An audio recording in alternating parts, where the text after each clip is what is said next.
no munsi twaramutse twegeranya ibyafashwe mu gikorwa cyo kurwanya urudandazwa rutemewe n'amategeko n'ibindi byinjira bitemewe n'amategeko.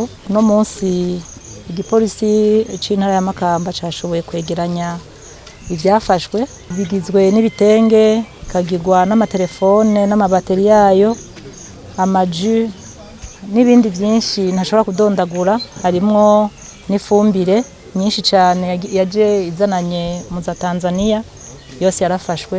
Hama no munsi rero twaramutse tubishikiriza OBR kugira bishobore gukoreshwa ico igihugu cabigenewe.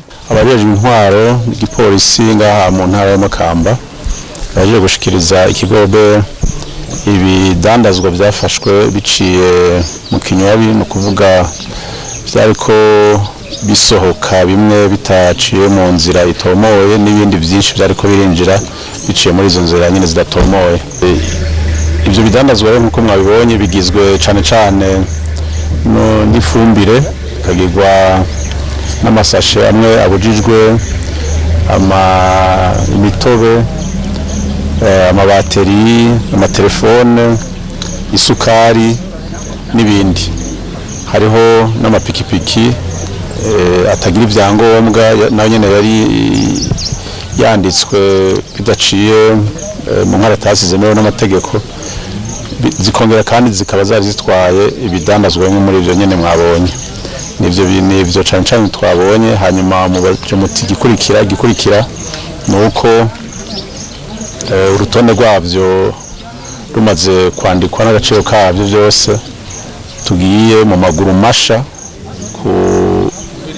kubidandaza icamunara kugira ngo abantu babikeneye babigure biciye mu mategeko, hanyuma ibigikomeye canke ivyemewe n'amategeko bagende kubikoresha. Mugabo bene vyo ntavyo basubizwa kuko harasohotse itegeko ruhasha ryari risanzwe rihari, turarikurikiza. Ubu niryo dukurikiza ko ibidandazwa bya magendu biciye mu kinywabi iyo bifashwe kugira ngo duhashe abagifise iyo ngeso, tuca tubidandaza icamunara bigiye kudandazwa. Rero kuri twebwe abajeje intwaro no mubabaro kubona abene gihugu bacu bashoboye gufatwa mu rwo rudandazwa. Rero notera kamo abene gihugu yuko buvavanura n'ingendo yo gukorera mu kinywabi, nuko bokorera habona, kuko ufashwe mu kinywabi abahomvye n'ivyo yarafise byose usanga bigiye.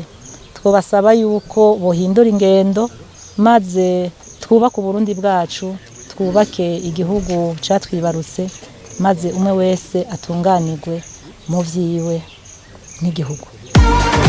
Boss Lady na Econet.